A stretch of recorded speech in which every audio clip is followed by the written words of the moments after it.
What's up, everybody? My name's Chance, and in light of the Mythic World Championship coming up, we're going to be taking a look at a World Championship deck list. Now, I don't have all the cards for all the championship deck lists, but I do have a majority of the cards for this Temple of Reclamation deck, so we're going to be taking a look at one of the top tier decks in the world, or at least one of the top tier decks I guess, in the world, right? Because we don't really know, but these are some of the best Magic players in the world, and they're saying that this is one of the best decks in the world, so we're going to have to believe them, and we're going to give it a try today. So before we go and hop into this deck tech or deck breakdown, I would like to remind everybody, if you enjoy the video, please be sure to leave a like down below and a comment in the comment section if you have any suggestions on this video, future videos, or past videos. Furthermore, if you're new here, consider subscribing. It's free, it's a great way to support the channel, and it gives you an update every time I put out a new video. Now, before we go and hop into this deck tech or deck breakdown fully, I would like to go ahead and say I am missing 4 cards from this deck. 1 copy of Brazen Borrower, 1 copy of Nissa, 1 copy of Thassa, and 1 copy of Expansion Explosion. I've decided to make up in those areas by adding in 2 extra Hydroids and 2 Arboreal Grazers to help with our both bottom end and top end. But aside from that, this is the exact deck that I believe it's... Chris Kavardik actually is going to be taking this list to the World Championship with him. So, yeah, all that being said and out of the way, let's go ahead and hop right into the deck tech or deck breakdown. So, we have 2 copies of Arboreal Grazer to help us ramp up, 4 copies of Omen and Sea to help us scry as well as draw cards at instant speed. Growth Spiral are going to help us ramp. Brazen Borrower are going to allow us to bounce our opponent's stuff as well as get down a 3/1 flash flying creature. 3 copies of Odoro to gain us life, ramp us, 6/6 creature that has escape. It's a solid body. 4 copies of Wilderness Reclamation, as it is kind of the name of the game here. This alongside Expansion Explosion is what is going to allow us to deal in the huge amounts of damage and ultimately finish our opponents off majority of the time. Moving us down, we have 3 copies of Nissa, who also can win the game all on her own. 3 copies of Thassa, which is going to allow us to either dive down into our deck and find those cards that we're looking for, or we're going to be able to counter target spells with this card. Expansion Explosion, I've already kind of talked about it a little bit. And then, of course, 4 copies of Hydroid Krasis, which is going to allow us to draw a lot of cards, come down as a big body, and gain some life. All that being said and out of the way, we're going to go and hop right into our matches.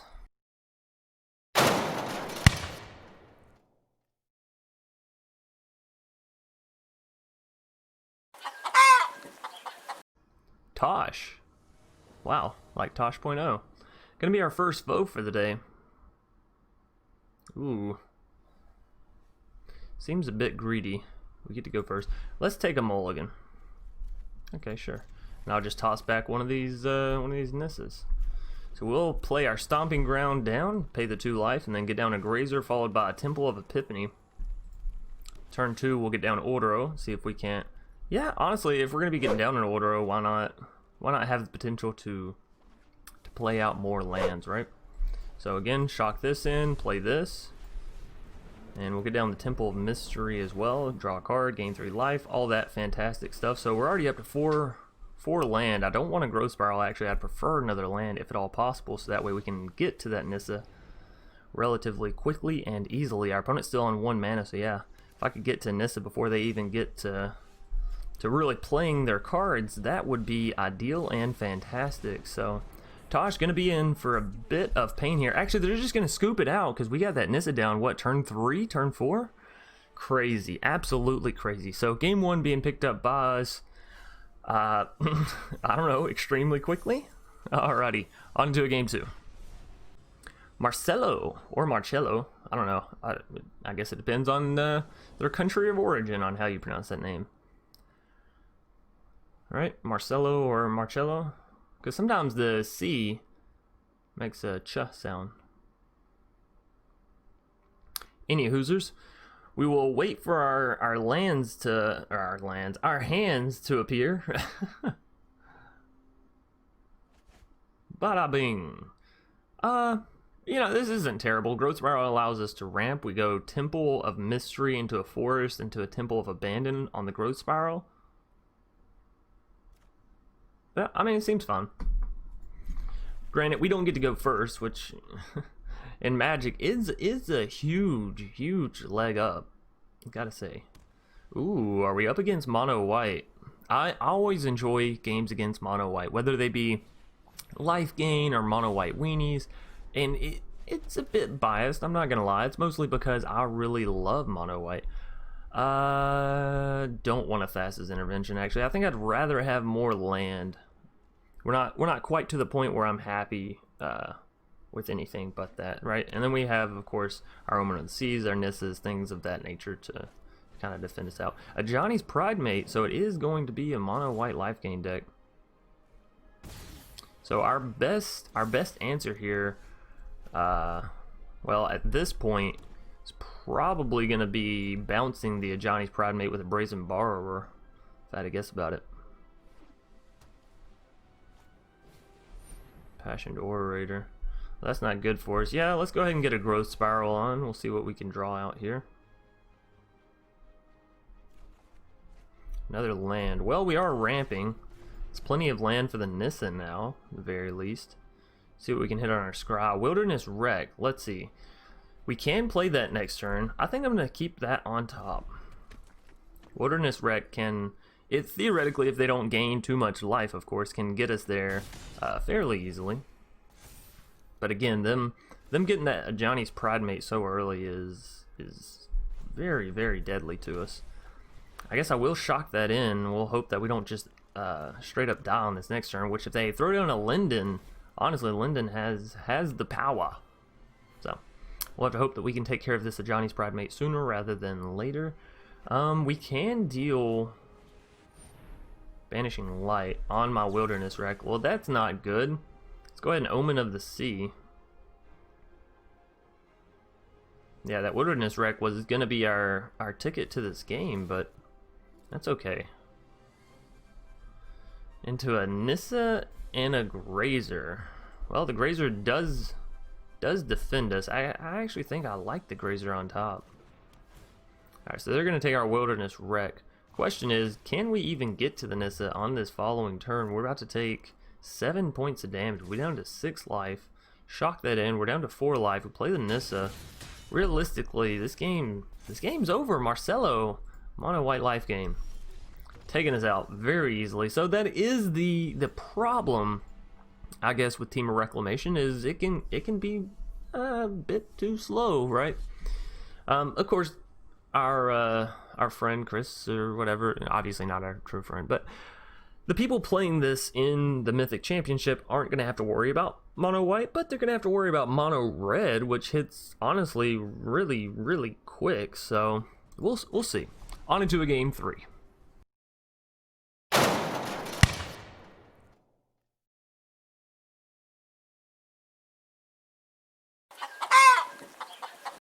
Magpie Rice, going to be our third foe for the day, and I'm not even sure. Like, their name kind of sounds like a snack. We go first and we have double reclamations. I'm going to keep it for the lulz, okay? I don't know if this is actually a solid hand to keep having 2 reclamations in hand and only a growth spiral in between that and your lands, you know? But I'm going to keep it because it's fun, and, well, I like fun things. Nissa, sure, I'll keep a Nissa on top. We're at 4 lands right now. If we can happen to hit 1 more, you know, wouldn't say no.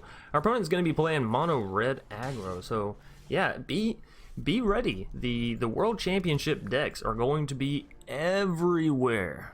Okay, people are going to be playing them in every format that they can, testing them out, seeing if they're truly the best in standard. So 10th Street Dodger going to be getting in for that sweet 1 damage. Hydroid Krasis. Well, that could definitely help us against mono red, but not quite there yet. I either shock this in and go ahead and get down a Wilderness Wreck. Yeah, sure. They haven't shown us too much. We can get this in a little bit early. Well, not really. Not really too early. I think a turn early, but that's about it. Now, we can put down a 2/2 Krasis, but not really where I want to be at. Not the world's worst option, but I definitely would prefer to get down the Nissa first, considering how many of these forest lands we have down, right? Chandra Spitfire going to be coming down for our foe. Okay, so I will go ahead and Growth Spiral. Ooh, Temple of Mystery. That is fan-fucking-tastic. Into a Temple of Abandon. Well, no, I don't want that. I don't want that. Now the question is, do I go for the Krasis or do I go for the Nissa to make the Krasis even bigger? If I go for the Nissa and she can't be defended, that Chandra Spitfire has a great chance of just killing her outright. But if I go for the Krasis, well, I can make a 4/4 Krasis. Still dies to a Lava Cool though. I'm gonna go for the Nissa. I'm gonna play risky. Risky. I'll throw an island forward. The reason I chose to throw an island rather than one of these forests that taps for more lands is, one, we don't have anything to tap those lands for this turn, right? We would be at 3, so it's not double reclamation. 2, if they kill it, at least this way we're not losing one of our forests, right? So if you're not going to get a benefit out of using the Nissa on a forest, I highly recommend you to leave them back so you don't lose that double mana simply because you thought it would be a good idea to make it a creature when it actually doesn't do anything for you on that current turn. So, Magpie Rice going to have to decide whether or not they want to defend this island with their Chandra Spitfire. I highly doubt it. We are down to 13 health. They have no reason to. Alrighty, so it's pretty much exactly what we expected. Now, if I could only get down this Hydroid Krasis for huge, you know, that would be fantastic. Of course, if they play a Cavalcade, we could be in for a world of hurt. But, you know, fingers crossed. In Magic the Gathering, sometimes you just have to cross your fingers, actually. So let's see, Chandra, they're going to be getting up 2 little 1/1s. I wasn't expecting that, honestly. Oh, and they're swinging everything at Chandra. Okay, so we can block one of these little 1/1s. They're going to deal 3 damage, or Chandra, I'm sorry, to Nissa. So they're going to deal 3 damage, but she's not dead, and now it's my turn. And I gotta say, I'm excited. I want to play a really big Krasis, and I think that's what we're going to do, you know? I think that's exactly what we're gonna do. So how big can I get this? I'm not quite sure. We will have to see. So 11? Sure. That makes what? 9? Am I correct?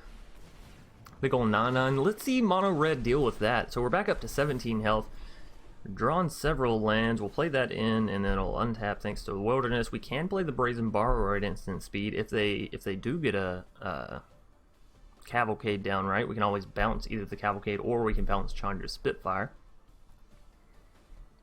So we're in a very, very great position right now to take over this game. Now, granted, our opponent isn't playing the mono red deck that will be seen in the Magic World Championship. There are no Chandra Spitfires or Chandra Acolyte of Flames in those decks. No. It's only Torbrands, Annex, Embercleaves, the hard-hitting creatures, right? Not these combos that require 2 or 3 pieces in order to work. So we'll go ahead and resolve that. Scorch Spitter. Now, I don't want to bounce anything until I know for sure what I'm bouncing is worth it, right?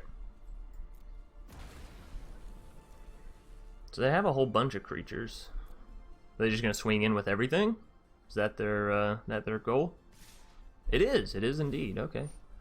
Well, then first things first, let's go ahead and bounce. Let's bounce the Spitfire. Yeah. I could copy it, but I don't really see a need to. When they're only swinging at us with 1/1s, they don't have the Cavalcade down yet. This feels okay, you know. So, past the blockers, we will block the creatures that won't be getting exiled here. So we're going to take the 4 damage there. 2 of them will disappear here. I will play down a Brazen Borrower. And we have, what is that? 9, 6, 15, 18 damage. We actually have lethal here. So, we're just going to make it short, sweet, and simple for our foe. All attack to the face, 5, and to damage. Alrighty, so yeah, Team of Wreck absolutely destroying. And the matches, I've got to say, they're very, very quick. So that's gonna be a game 3 being picked up with Team of Reclamation up against Mono Red. And again, it's not the Mono Red that's gonna be at the Magic World Championship, but it was still Mono Red nonetheless. So we're gonna move on into one more game to truly showcase this deck, and we'll wrap it up after that.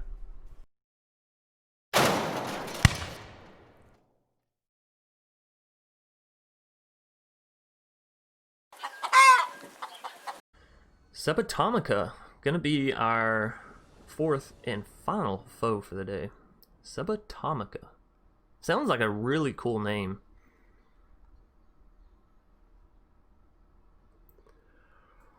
Oh, Merry Christmas, everybody. Oh, I'm sorry. I get to yawning, and my dad always had this bad habit of like making sounds in his yawn, you know, like he's almost trying to communicate, but not really. And somehow I just picked that up, so it's like every time I go to yawn now, it's just let me make some incoherent dribble real quick while I'm yawning, while I'm stretching my face out. Anyways, yeah, it seems okay. There's not really any ramp here, but we have the Brazen Borrower in case they come out too fast. We have the Omen of the Sea to help us draw and scry. Sure. I'll keep it. Are we up against another mono red? It's a little shocking, I'm not gonna lie. Get it? Shocking because mono red plays shock. Huh? Oh, that's a knee slapper. Anyways, 10 Street Dodger. By the way, if I ever fake laugh, it will be very, very apparent. I had somebody ask me, to stop fake laughing. But I generally, if I fake laugh, it'll be like ha ha ha, right? Like that's fake laughter. If it's like underneath my breath and kind of small, it's usually me laughing at myself. Maybe not necessarily that I thought the joke was funny, but sometimes I think my own jokes are that terrible that they are funny to me. And so sometimes I crack myself up when it's not a good joke, okay? It's not a decent thing. So we will play down the mountain, and then we're going to kick it back to our opponent. We do have Brazen, and we have Omen of the Sea to play at instant speed, so Weaselback Redcap. What a card. Samut Sprint. Oh, well, let's just bounce that, shall we? Don't want to take that extra bit of damage. Why you would choose to haste a creature that isn't the creature that has summoning sickness, I don't know, okay? Honestly, I don't know. Subatomica, maybe they're a new player. Because it seems like they're still taking a little bit with their decision making. Yeah, and they're playing Dwarven Mines. Yeah, I feel kind of bad for this match. Like, I'm not saying that we're going to win guaranteed. Obviously, that's very, very cocky for anyone to just sort of claim. I don't know if it's better to shock this in and get the growth spiral. Oh, cancel. Shock this in and get the growth spiral going, or just go for the Omen of the Sea and play this tapped. So we'll just play it tapped. I have a feeling our opponent is relatively new to the game, and so I'm not too concerned with it. Phoenix of Ash, though. Another Omen of the Sea and a Wilderness Reclamation. I don't want the other Omen of the Sea. Wilderness Rec. How does that... I mean, it would allow us to play our Hydroid Krasis and have mana for Thassas. That's not terrible. Sure, I guess we'll keep it. Our lands aren't in the best position, but that's another thing that I had to edit with the deck, right? Is I don't have all the lands that they have. So I had said that this was a starter player, and it seems like they're going to end up coming out beating us, which is okay. That's okay. I can get down a 2/2 Krasis, but if they end up shocking it, what was the point, right? Get down a Wilderness Wreck, but they again may kill us immediately come the next turn.